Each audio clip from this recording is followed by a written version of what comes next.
मधुबनी में यहाँ पे जो पीड़ित परिवार के पास पहुँचे आप लोग, यहाँ पे राहत की सामग्री पहुँचा रहे हैं। हमें सूचना मिली इलेक्ट्रिक शॉर्ट सर्किट के कारण बहुत सारे फैमिलीज को घरों में आग लगी। उसके बाद सिलेंडर्स के कारण आग और तेज हो गई, जिसमें 65 परिवार बहुत बुरी तरह अफेक्टेड हो गए हैं। 4 बच्चों की मौत हो गई है। ये हमें किसी को देखने हम यहाँ आए हैं, उनसे बातचीत करके और उनकी कंडीशन भी आने का हमें बहुत दुख हो रहा है। हमसे जितना अभी इमीडिएटली बन पड़ रहा है, हम उनकी मदद के लिए आए हैं। और मुझे आशा है कि प्रशासन अपनी तरफ से इनकी इतनी मदद करेगी जिससे इनकी क्षति को पूरा किया जा सके। मुझे लगता है कि इन सबको इमीडिएटली वो राहत मिलनी चाहिए जिससे कि इनकी ज़िंदगी फिर से धराम लगे। सर, यहाँ पे समय से दमकल नहीं पहुँच पाई है, ग्रामीणों का आरोप है 4 घंटा लेट पहुँची थी। पंचायतों में दमकल की व्यवस्था करा दिया जाए तो कम क्षति होती क्या? सरकार जो लोकल एडमिनिस्ट्रेशन है, लोकल प्रशासन है, स्थानीय प्रशासन, उनको इस बात के लिए सचेत होना चाहिए। उनके आसपास दमकलों की व्यवस्था इस तरह से हो कि ज़्यादा से ज़्यादा 7 से 10 मिनट के बीच में हर जगह दमकल पहुँचे। ये प्रशासन को सोच के इस पर काम करने की जरूरत है। जहाँ तक देखा जा रहा है कि प्रधानमंत्री आवास योजना या इंदिरा आवास योजना लाभ अभी तक 15 वर्षों 20 वर्षों में अभी तक नहीं मिला किसी दलित बस्ती में। दिखाता है कि प्रशासन कितना इफेक्टिवनेस रहा है। उनका कोई भी योजना उनकी जो है वो जनता तक पहुंच नहीं पाई है। यही दिखाती है कि सरकार किस हद तक नाकामयाब रही है लोगों को कोई भी रिलीफ देने में। सेंटर से बहुत सारी स्कीमें बनी हैं। बिहार सरकार के पास जो स्कीम के पैसे आते हैं वो पैसे भी ये यूटिलाइज नहीं कर पाते। ये दिखाता है कि हमारे प्रदेश की सरकार किस हद तक जनस्वराज आपदा के बाद सरकार जितना अपनी रूट तैयार करती है या सक्रिय होती है, उससे पहले क्यों नहीं हो पाती? ये तो सरकार से पूछने का सवाल है। हम तो इतना ही कह सकते हैं कि इसमें जो भी गलतियाँ नजर आती हैं वो ऐसी नहीं है जिसको पूरी नहीं की जा सकती। और इसीलिए हम बार बार कहते हैं कि अगर इस सरकार के बदले एक ऐसी सरकार आए जो जिम्मेदारी ले, सोच समझ कर सारे काम करे, तो इन कामों में जनता को अभी जो प्रॉब्लम होती है उसको दूर किया जा सकता है बिना किसी मुश्किल के। आपकी क्या रवैया होगी डिजास्टर मैनेजमेंट पे? जिस तरह से आपदा हो रही है, आपदा घड़ी के बाद बहुत सारे कार्यक्रम चलाया जाता है, उससे पहले कोई कार्यक्रम नहीं होती है, आप क्या कर पाएंगे?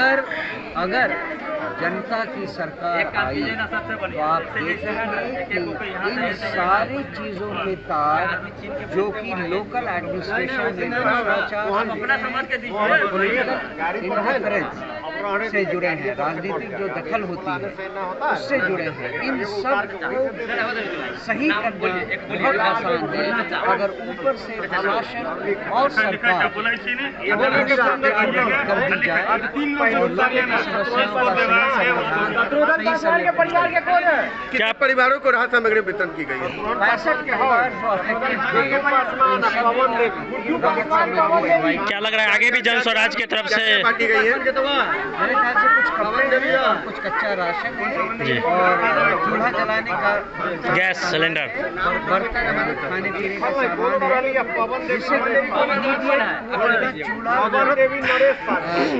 चालू कर सके। इसका क्या आगे भी जन स्वराज की तरफ से मदद मिलती रहेगी क्या? जैसे जैसे रिक्वायरमेंट मिलती जाएगी उसी तरह से वो बहुत टाइम सरकार दावा करती है कि पूरे बिहार में एक भी फूस की घर नहीं है। यदि फूस की घर नहीं है तो फिर ये आग फूस के घर में लगी है या पक्के के घर में आग लगी है? यही बताता है कि सरकार का दावा झूठा है।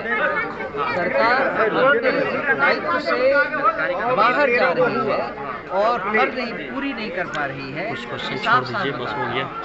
क्या परिचय हुआ? मेरा नाम वितरण किया गया, क्या कुछ कहेंगे? हम तो ये कहेंगे कि दोबारा इस तरह का आपदा आए ही नहीं जी। लोगों को मोहताज होना पड़े राशन के लिए। जी ये तो बहुत ही दुख का घड़ी है।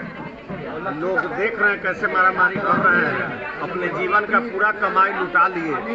इनके घर का गहना, इनके घर का जो भी कागजात था, नगद राशि थी, कपड़ा थे, बर्तन थे, और साथ ही 4-4 बच्चे, इस छोटे से मोहल्ले के गरीब के बच्चे भी, जिनको कितने कष्ट से माँ जन्म दी होगी और माँ पर क्या गुजरती होगी।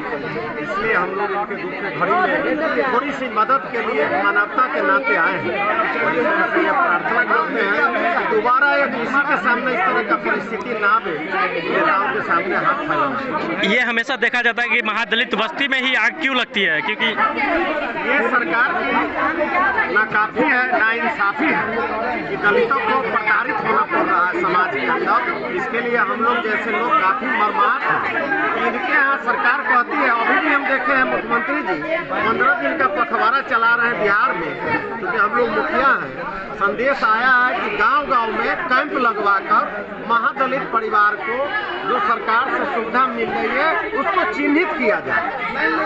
अब बताइए, 78 साल आज़ादी के हो गया, 20 वर्ष से मुख्यमंत्री यहाँ नीतीश कुमार राज कर रहे हैं और अब कह रहे हैं कि महादलित में लाभ लेने के लिए लोगों को चिन्हित कीजिए, जबकि ग्राम पंचायत भी काम कर रही है, सरकार भी काम कर रही है, विधायक भी काम कर रहे हैं और सेंटर भी हम लोगों के यहाँ जो है खुद का लगा हुआ है, जिसमें लोग जाके अपने से अप्लाई करते हैं ब्लॉक लेवल पर राशन कार्ड के लिए, वृद्धा पेंशन के लिए, और वो लाइन में पड़े रहते हैं। और बिचौलिया 1000-2000 लेके राशन कार्ड बनवाता है, वृद्धा पेंशन पास करवाता है, उसी का नतीजा है कि गरीब को समुचित लाभ नहीं मिल रहा है। प्रधानमंत्री बड़े बड़े दावे करते 2022 तक किसी भी घर का झुग्गी झोपड़ी तक नहीं रह पाएगी और 22 से पहले 25 हो गया है, झुग्गी झोपड़ी में ही आग लगती है। क्या कुछ कहेंगे? प्रधानमंत्री का फ्लॉप हो गया क्या प्रधानमंत्री? प्रधानमंत्री जी दिल्ली के लाल किला से फरमान जारी करते हैं। 4 करोड़ घर पिछले बार इन्होंने बांटा था और मुजफ्फरपुर जिले के तमाम मुखिया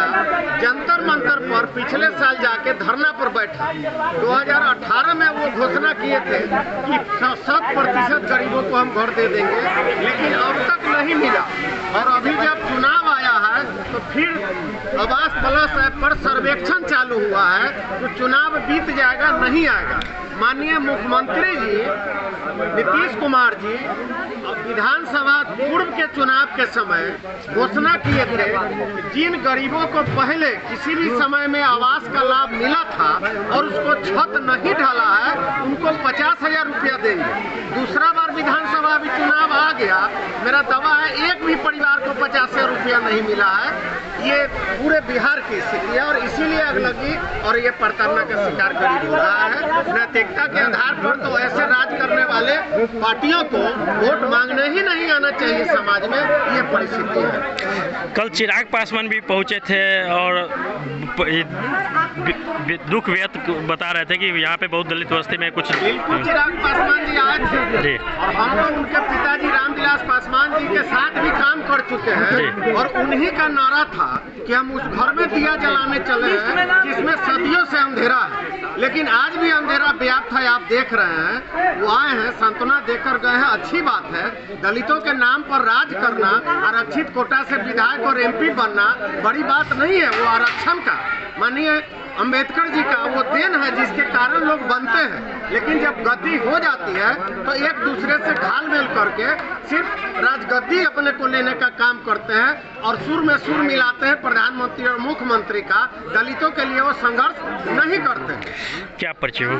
इंद्रभूषण सिंह अशोक, जिलाध्यक्ष जनसुराज, मुजफ्फरपुर। यहाँ पे आग लगी है, 4 बच्चे की जान चली गई है और आप लोग यहाँ पे राहत सामग्री वितरण कर रहे हैं, क्या कुछ कहेंगे? और ये इसी का परिणाम है कि जो कल घटना घटी है, आज जनसुराज की पूरा टीम माननीय प्रदेश अध्यक्ष के नेतृत्व में जो भी हो पाया है अभी दे रहे हैं। चूल्हा चौकी जलाने के लिए हम लोग और उसको बांस खड़ झोपड़ी जो ही बनाने का कम से कम सड़ के लिए हम लोग प्रयास करेंगे। जरूरत पड़ी तो अनाज भी किसानों के बीच में जाके मांग के भरसक कोशिश करके जितना क्षति होता है हम लोग भरपाई नहीं कर सकते, लेकिन जो संभव हो सकेगा उसको कम से कम भूखा न लोग बच्चा सोए, इसलिए हम लोग प्रयासरत रहेंगे। भूखा नहीं। एक चीज देखा गया है, बिजली विभाग की लापरवाही से झुग्गी झोपड़ी में आग लगी है, क्या कुछ कहेंगे इस पर? ये तो सरकार की नीति है, जब कोई घटना घटा लेती है तब सक्रिय होती है और पहले दे दी है। यहाँ के लोग ग्रामीणों का कहना है जैसे पहले 3 बार लगा है, सूचना हुई है, लेकिन आज तक वो लोग कोई काम नहीं किया। जब घटना घट गई आज देख रहे हैं जो 10 से बड़ा सारा काम हो रहा है। नीतीश जी का तो ये काम है, जब कोई घटना घटा लेंगे उसके बाद काम करेंगे दिखाने के लिए जो हमने ये किया वो किया। यहाँ तक प्रशासन की नाकामी और दमकल की भी लापरवाही देखी गई कि लेट से पहुँचे, पूरी की पूरी नाकामी जी। अब घटना घटती है इसके बाद 45 मिनट के बाद अपनी सभा का क्या नाकामी में कहा जाए? नाकामी क्या पर्चे हो सर? सामग्री वितरण करने आए हुए, क्या कुछ पार्टी के हमारे वरिष्ठ पार्टी के प्रदेश के अध्यक्ष बैठे हैं, देव बाबू बैठे हैं और किसानों के ओर से भी हम लोग कुछ खेत खलिहान से गेहूँ मांग के इन लोगों को आपूर्ति करेंगे ताकि कम से कम इनका चूल्हा तो भी कुछ दिन चल सके। आप क्या कहेंगे? जिस तरह से यहाँ के गरीबों का आरोप था कि सही ढंग से डिस्ट्रीब्यूशन नहीं हो रहा है, जो पीड़ित वास्तव है उन तक नहीं राहत सामग्री पहुँच पा रही है, आज आप लोगों ने जो पहुँचाया, क्या कहेंगे? देखिए हमारा हमेशा से यही मकसद रहता है कि जो क्षतिग्रस्त लोग हैं उन तक हमारे जल्दबाजी में हम लोग कर सकें, हमने किया है और आगे भी ये चीज़ करते रहेंगे क्योंकि मैं नगर क्षेत्र में काम कर रही हूँ और हमेशा सक्रिय रहती हूँ। और आज सब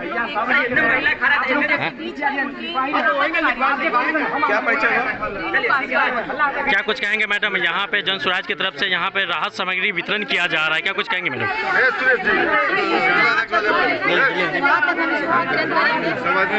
आगे भी करते रहेंगे क्योंकि हमारी जो जन स्वराज टीम है हमेशा महिलाओं हर के साथ आगे भी रहते। क्या लगा पीड़ित परिवार तक राहत सामग्री पहुँच पाएगी? जी पहुँच पाएगी। क्या नाम हो परिचय? यहाँ पे आग लगी है और 4 बच्चे की जान चली गई, क्या कुछ कहेंगे? यहाँ जो आग लगी है बड़ा दुखद घटना है। माल जो क्षति हुई उसके साथ साथ जान की भी क्षति हुई है, तो सुनकर बहुत अफसोस हुआ। जन स्वराज के हमारे के यहाँ साथी हम लोग को जिला को जैसे ही इसकी सूचना दिए हम लोग तत्क्षण यहाँ जो तत्काल राहत मिलना चाहिए जन स्वराज पार्टी की तरफ से 5 किलो चावल, 5 किलो आटा, 1 किलो चीनी, 1 किलो जो है दाल, माचिस और मोमबत्ती, 2 लुंगी, 1 धोती, 1 साड़ी, 2 किलो जो है सत्ती लेकर के तत्काल हम लोग उपलब्ध कराएं और हम लोग जन स्वराज के सभी साथी मिल करके जहाँ तक हमारी पार्टी से हो सकेगा हम लोग में गरीबों की मदद करें। क्या परिचय? मोहम्मद लाल बाबू, जिला संगठन अध्यक्ष, पूर्वी मुजफ्फरपुर।